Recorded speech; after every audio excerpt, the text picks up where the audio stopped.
employ an agent. I hope everybody remember anyone who is eligible to make a contract eligible for appointing someone as an agent can be a principal. So here I am writing a term. I hope all of you must have heard that sui juris. Sui juris. Please answer me. Do you know the meaning of sui juris?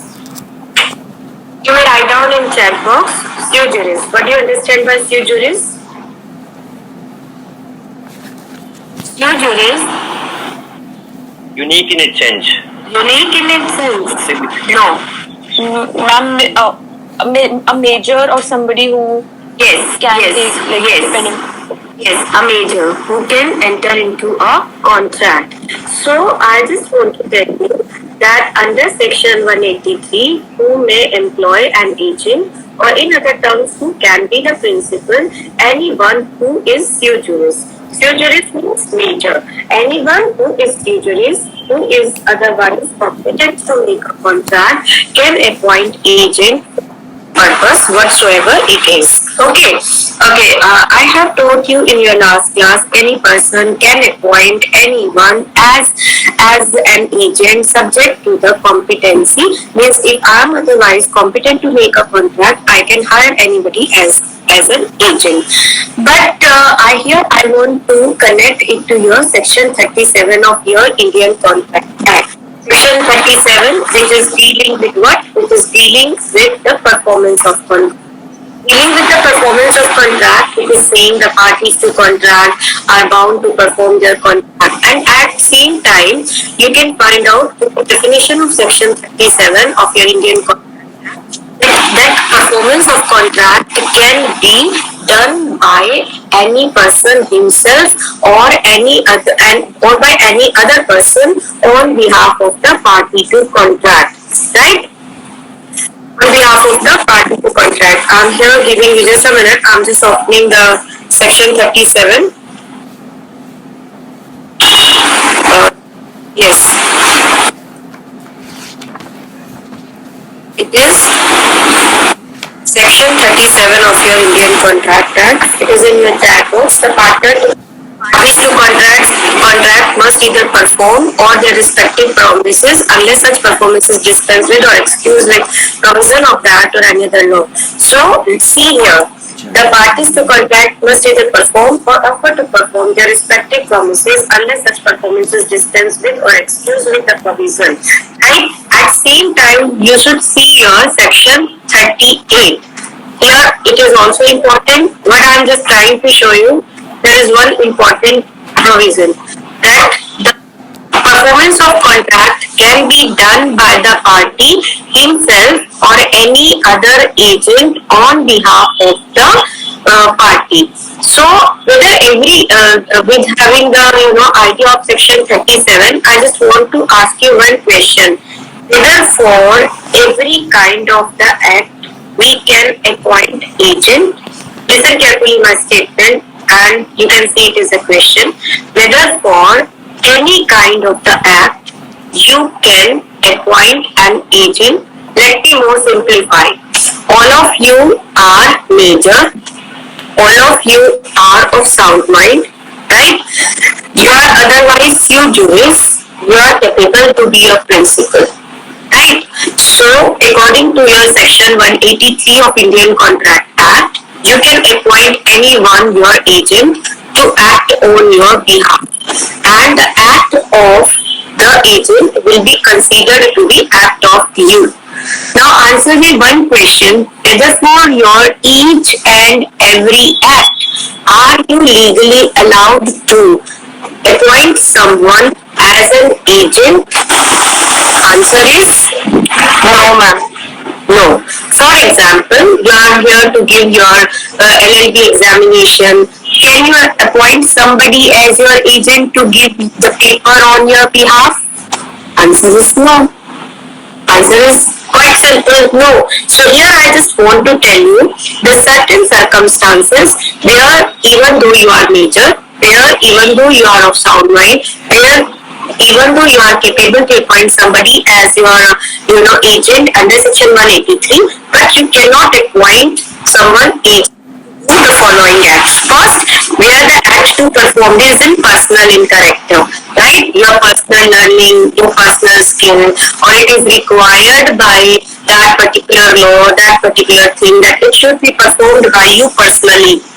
For example, I just said that examination can be given by you only, so you cannot appoint somebody as an agent. Suppose somebody had a contract with you regarding singing, right? Regarding any kind of the performance of your personal learning skill. Similar example I'm just giving you. I have been, I am having a contract with Delhi University to teach here. Can I appoint somebody else as my agent, right, to teach you or to deliver a lecture here?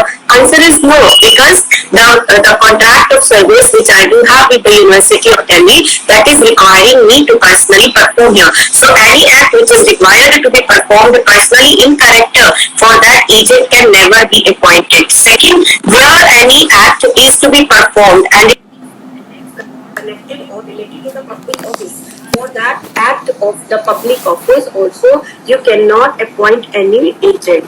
Third, where the act to be performed is related or annexed to the office relating to the fiduciary relationship. Suppose I am having a fiduciary relationship with you, I trust you, and because of that trust I assigned you some work. For that work you cannot appoint somebody as an agent, because that assignment of the work is totally based upon your fiduciary relationship. So there also you cannot appoint the agent. However, there is a no bar, direct bar, as per your section 183. Fourth, where the law requires that is similar, that personal in character, or where the law requires you to personally perform an act. So these are some exceptions which are to be followed when somebody is here to appoint the agent. So second thing about which some students who are having confusion in my last class, that whether a minor can be appointed as an agent or not. So I made you the reference of section 184,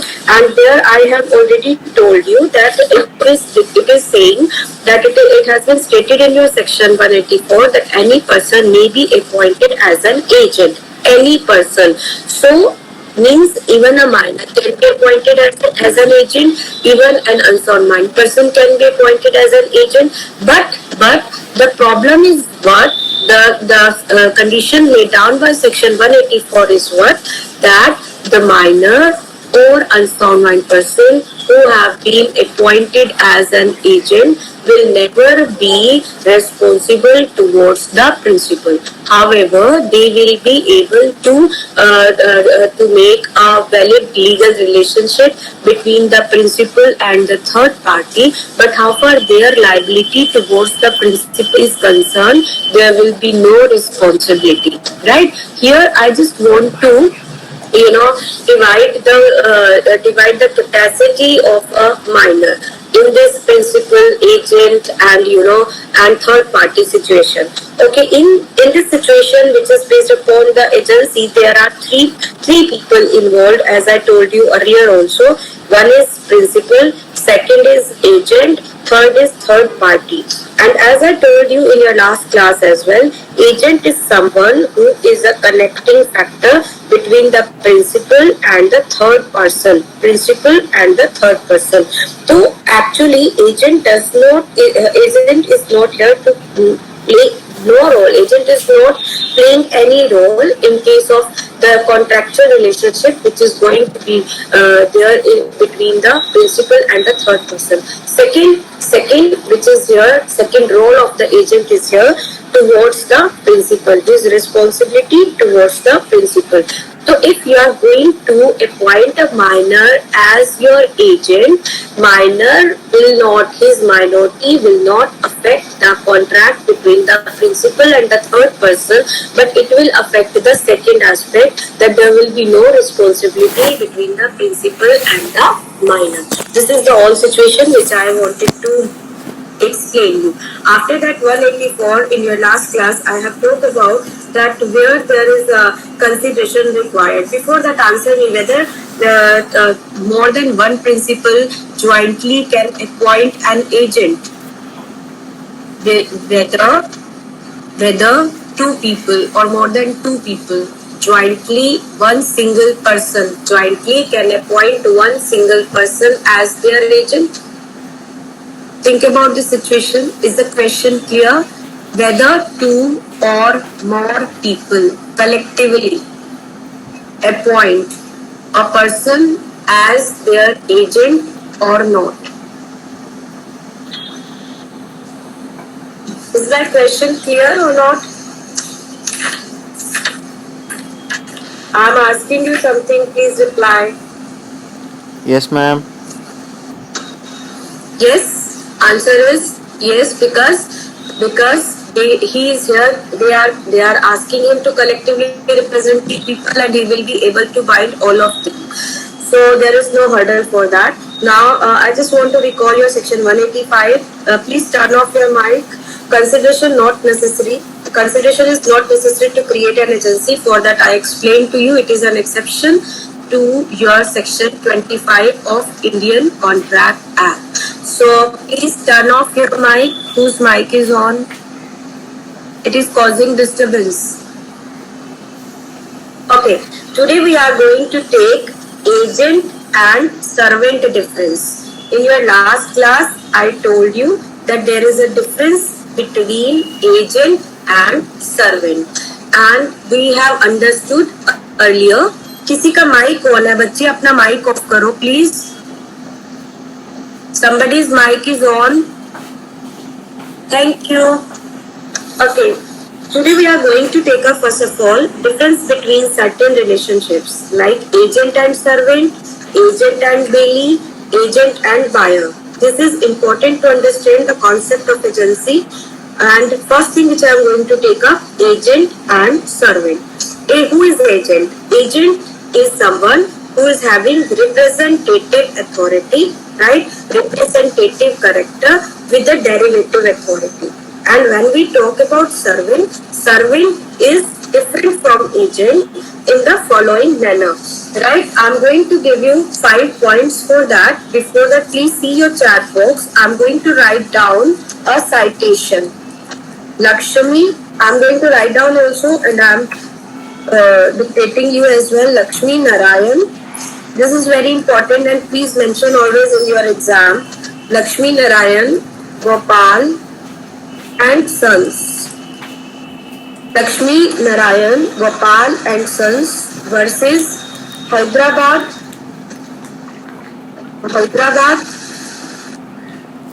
government.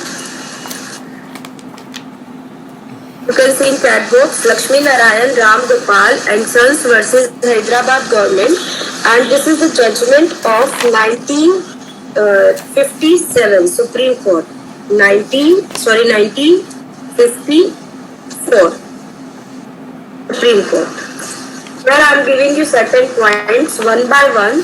You need to understand every point, and which is essential for understanding the difference between agent and servant. Who is agent? Agent has authority to act or on behalf of his principal to create contractual relationship between the principal and the third party. Please understand, agent. What is the purpose of agent? What is the purpose of hiring the agent? Agent is here only for one single purpose, to create a legal relationship between the principal and the third party, right? And this kind of the power is not to be enjoyed, generally not to be enjoyed by the servant. Please take care of one thing, the 5 points which I am giving you right now, that is heading of the Supreme Court. There is no explanation, personal explanation given by me. I am just quoting you, narrating you the heading of the Supreme Court. So first thing is, an agent has authority to act on behalf of his principal and to create a contractual relationship between the principal and the third party.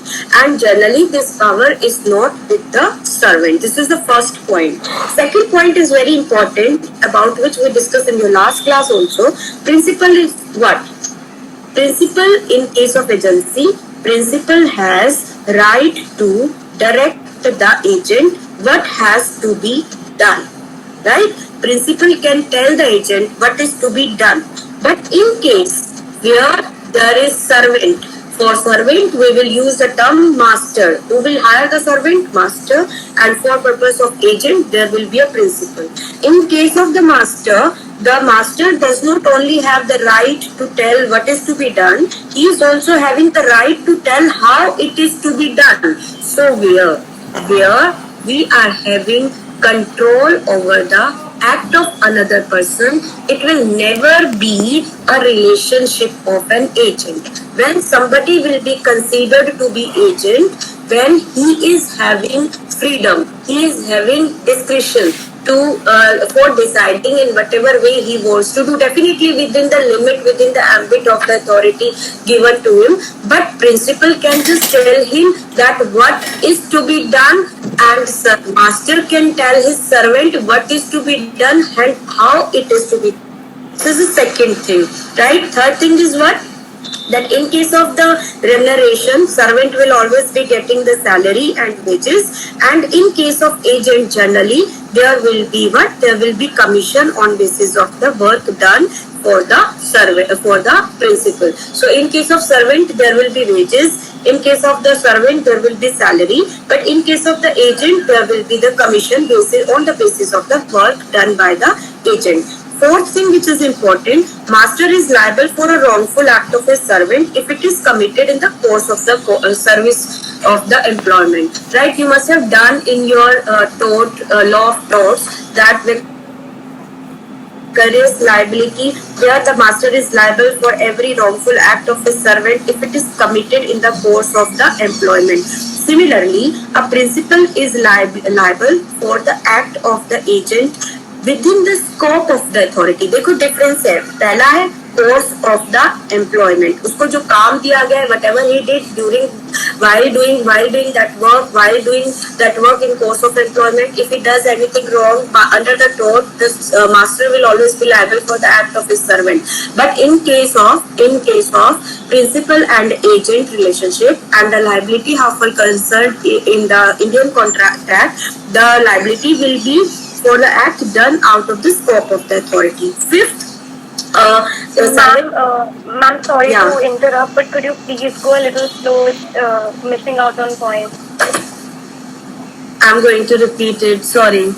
No, ma'am, not at all. Ma'am, could you please repeat the fourth point? I'm sorry. Okay, just wait a minute. You please first of all understand the remaining point, and I will dictate you because this Sure, is ma'am. Okay, I will dictate the all 5 points because I am taking reference from your textbook. So as you would not be having any textbook with you, I will dictate for you.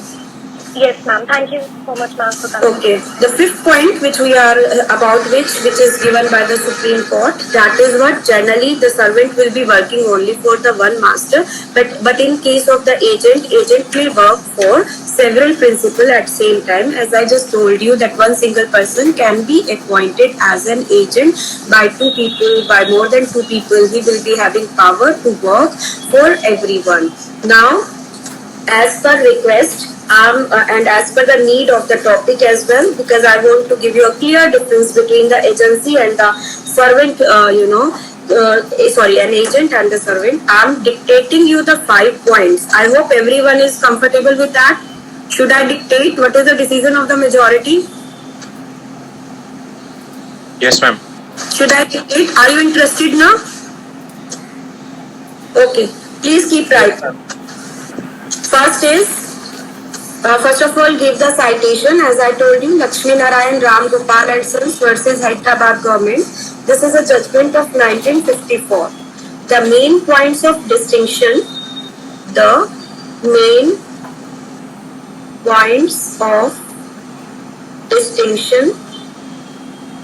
which have been emphasized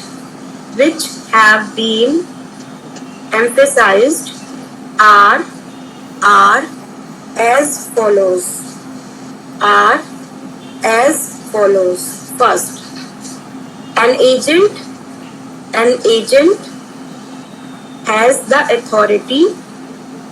An agent has the authority to act on behalf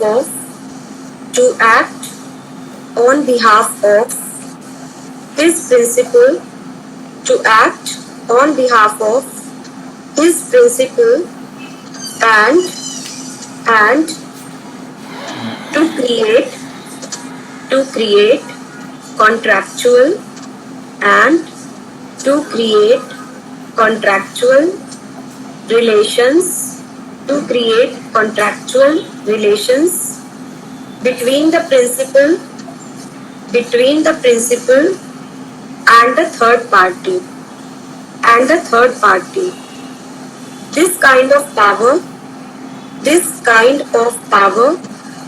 is not generally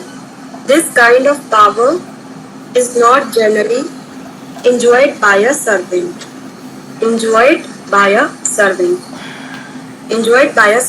Before moving to the next point, for last time we are just understanding that the sole purpose of agent or the contract of agency between the principal and agent to create a legal relationship between the principal and the third party, right? And it will be not there, generally not there. It can be when you are giving the authority to the servant as well to enter into contract. That is a different concept, but generally it will not be in case of the employment of a servant. Second, write down in inverted comma because I am quoting you the same line given by the Supreme Court. Quote, a principal has the right to direct.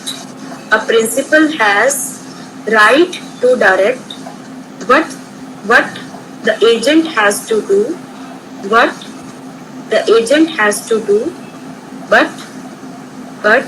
a master has not only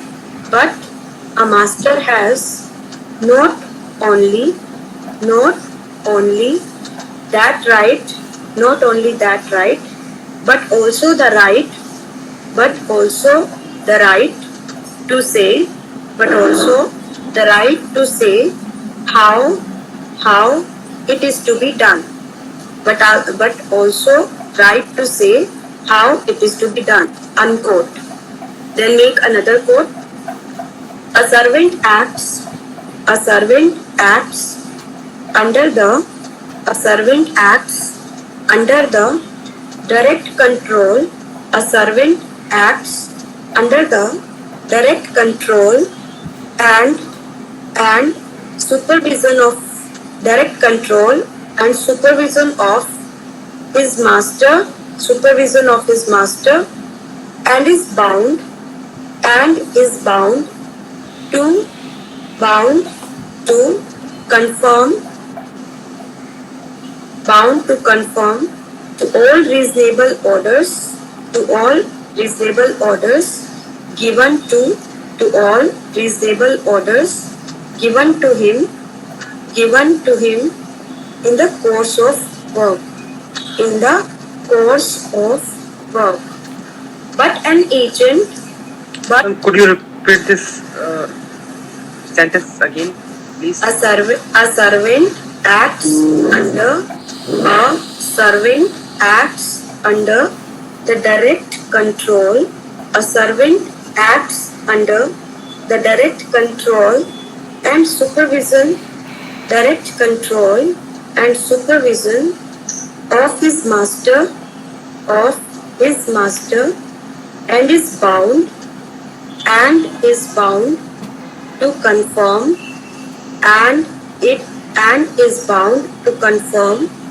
to all reasonable orders given to him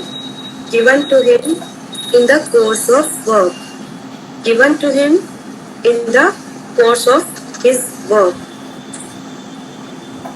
But an agent,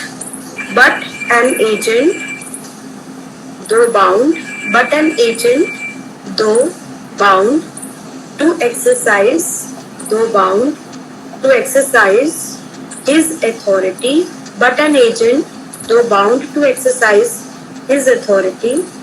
in accordance with all in accordance with all lawful instructions, in accordance with all instructions, is never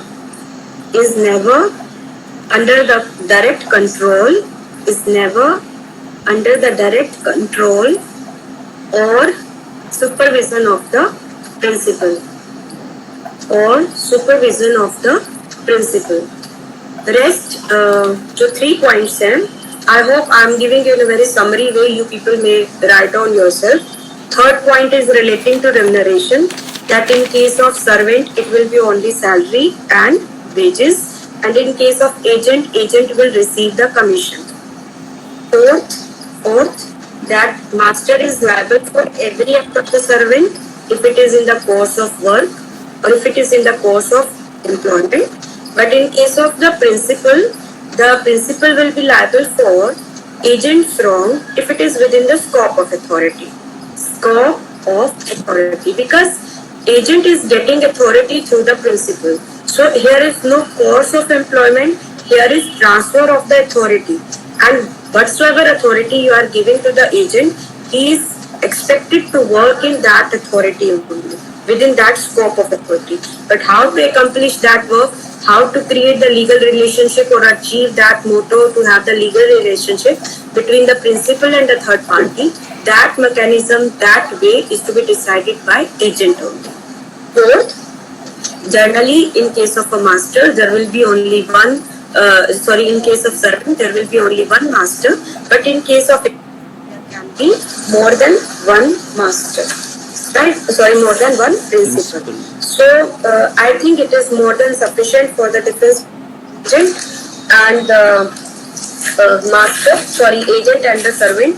Now I'm going to start another very important difference between the bailee and the agent. Have you ever heard this term bailee or the contract of bailment? Any one of you? Have you ever heard about the bailee or the contract of bailment? कभी सुना है आपने contract of bailee or the contract of bailment? Please answer me. Don't keep quiet, otherwise how we will be having an interactive class? Yes, ma'am. Means what? Any one of you, bailee means what?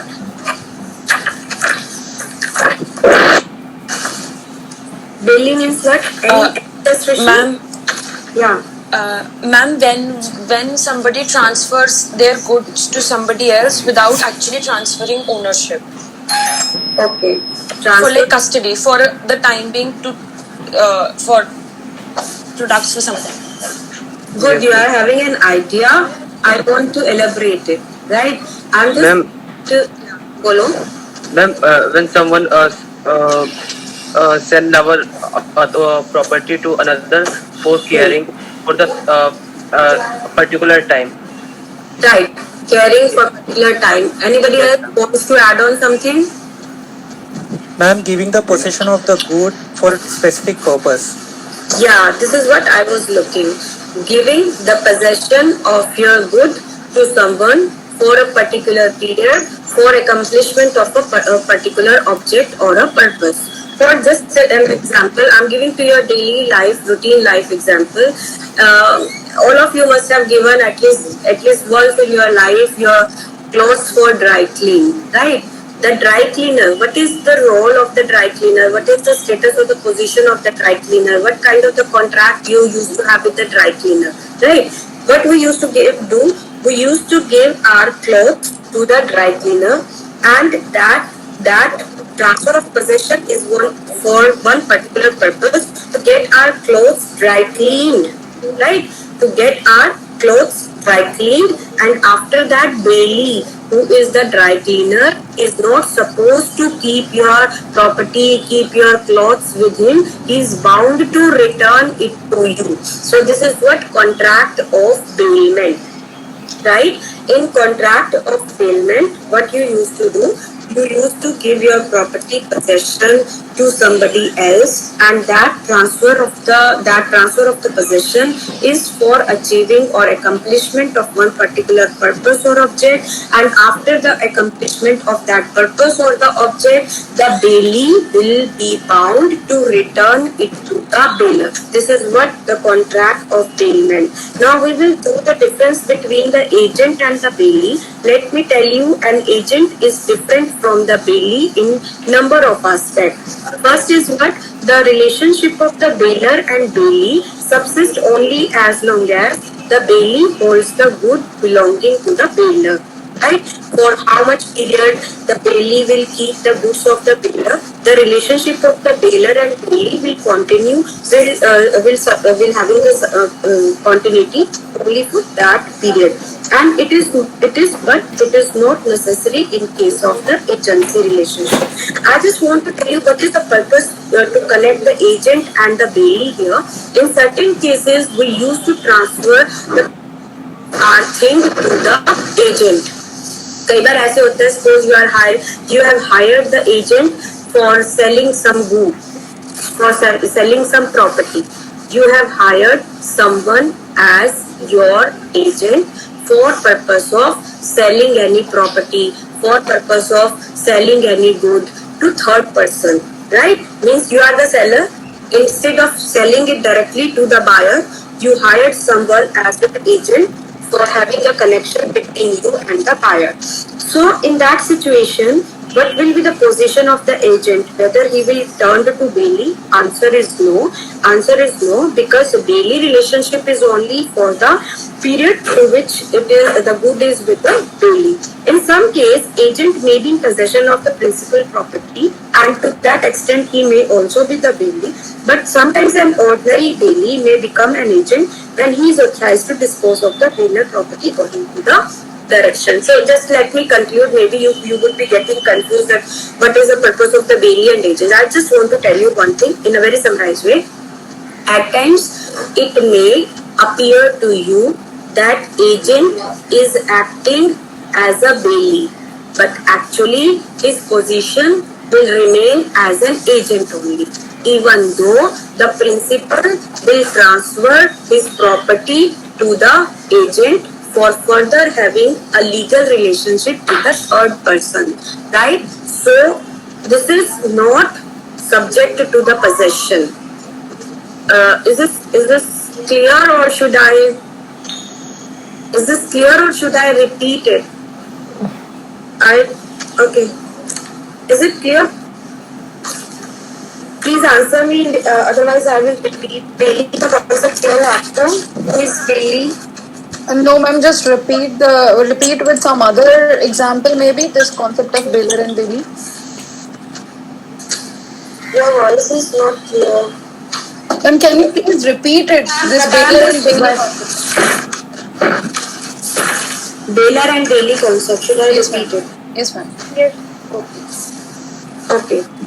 First thing is what? Ma'am, please tell me other Bailee example. and bailor relationship is for some particular purpose. The moment that particular purpose will accomplish, the relationship will be over. First thing is clear. Bailor and bailee, or otherwise the contract of bailment, is for some particular purpose or some object.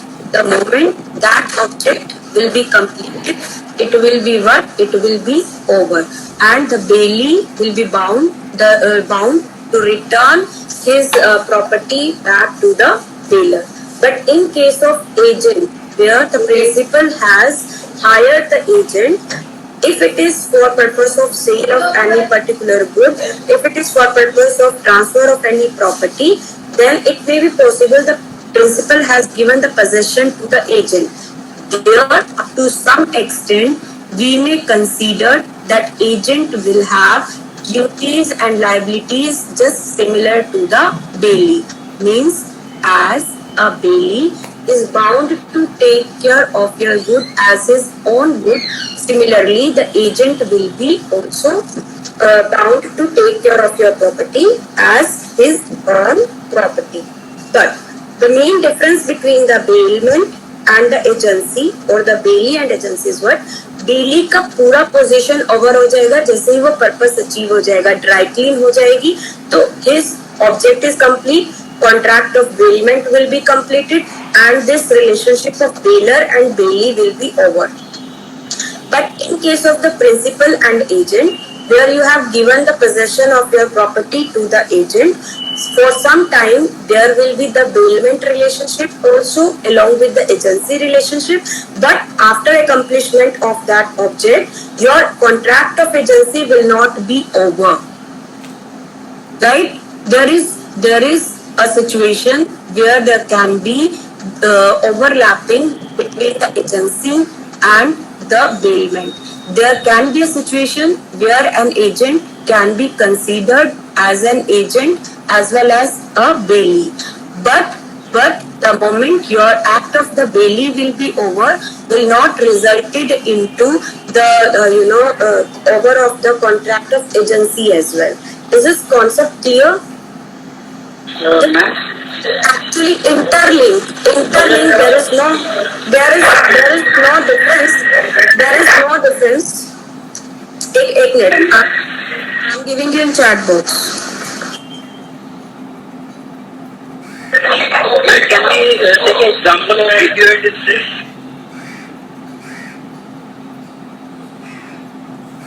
I'm giving you in your chat box first of all. Just answer me, anyone of you. Am I audible? Yes, ma'am. Okay. I'll try to explain you in a better way. Okay. I'll just talk about agent and bailey. In this discussion, I'm not only giving you the difference between the agent and bailey, I'm telling you the interlink between the agent and bailey. At times, bailey may be considered as an agent. Similarly, at times, agent can be considered as bailey. Right? So first thing which I am telling you, agent is different from the bailey in certain aspects. There are a number of the factors. First factor which I am going to tell you, the relationship of the bailer and bailey lasts only for the period during which bailey holds the good belonging to the bailer. Right? During which वो जब तक उसकी possession होता है. But in case of agency, the subsistence of the agency relationship is not depending on the possession of the good. First point is clear. Bailer and bailey relationship will continue till the period the bailey is having possession of the good with him. But in case of agency, even though you have hired somebody for selling any property, for in regard of any property contracts to be made between the agent, to be made between the principal and the third person, irrespective of the fact, the contract of agency is not only depending on the possession. आपको जरूरी नहीं है कि you need to give the possession to the agent. This is the first difference.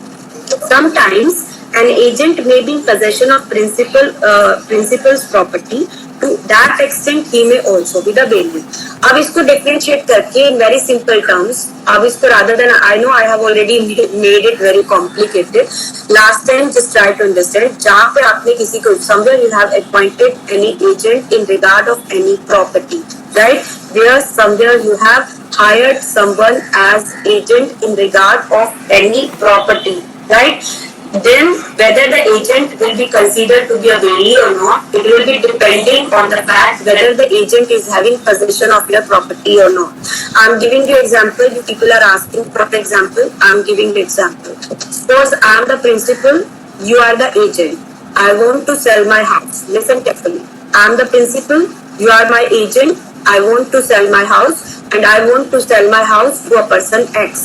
So your duty is to have negotiation and to have a legal relationship, to frame a legal relationship between me and the person X, between me and the person X. Now in this case, there can be two situations. One, the moment I hired you for selling my house, I gave you the possession of my house. Second, I did not give you the possession of my house. In case I did not give you the possession, your contract and the relationship with me will be only of principal and agent. But the moment I transferred you the possession of my house, you will not be only having the status of agent, plus there will be another status that will be of bailey. Now, what is the difference of having these two status and having only one status of the agent? If somewhere you are just an agent to have a contract of sale of my house, then you do not have any personal responsibility. But if somewhere I have transferred you the possession of my property as well, then you will be having two duties depending on two different legal status which you are possessing in you. First, you will be here liable to have the contractual obligation for my property, which is house, that will be agent. Second, as a bailey, because I have given you the possession, you will be having all duties of bailies towards me, all obligation towards me to be fulfilled as a bailey. And what are the basic duty of the bailey? The bailey is bound to take care of the property transferred to him by the bailier, to take care of that property as his own till the purpose is not accomplished, till the time he is having possession. My solely purpose of interconnecting this concept is what? There is an interlink between the cases of agency, between the cases of bailment. At times, in case of agency, the principal used to transfer his property to the agent for having the contractual relationship, right? Where he will give the possession to the agent, then the position of the agent or the liability or the obligation of the agent will not only be as an agent, there will be another liability or obligation present also, which will be of a bailey. And let me just connect back to your dry cleaner case. The example which I gave you, the moment you are giving your clothes to the dry cleaner for dry cleaning, and the moment the purpose of the dry cleaning will be completed, you are entitled to get back your clothes. But at same time, what are the duties of the bailey? During the period he is having your possession of your property, he is bound to take care of your clothes as his own clothes. And if there is any damage, you are bound to pay for that or to compensate for that to the bailier. There is no other point to discuss the bailey and agency together. I just want to tell you, in case of contract of agency, in certain kind of the special nature of the contract, where the principal transfer his property to the agent, then agent will not only be having the obligation of the agent, he will be having the obligation of the bailey as well. And at same time, what is the relevance of the first point which I made you, that there is a difference between the agent and the bailey relationship, that is solely for one perspective, that the bailment contract will continue till the object is not accomplished or till the possession of the property is with the bailey. But in case of a contract of agency, where the principal has given the possession of his property as well to the agent, then just by getting over the bailment contract कि आपने agent से वापस ले लिया possession या agent ने किसी और को दे दिया possession, means once the bailment status is over, that automatically will not over the contract or the position of the agent or the obligation of the agent as the Indian Contract Act contract of agency is concerned. Now, is it clear or is there still any confusion? Am I able to tell you that in single contract, in one line I am giving you the summary, in single contract of agency, there can be emergence of contract of bailment. But bailment contract will continue till the agent is having possession. The moment the agent will depart from the possession, that does not automatically over the contract of agency. My sole purpose is to give you the interlink possible interlink, possible circumstances which generally used to be happen in case of the contract of agency between the principal and agent. Is this clear now? Please be honest. If it is still not, then I will take it up again in your next class.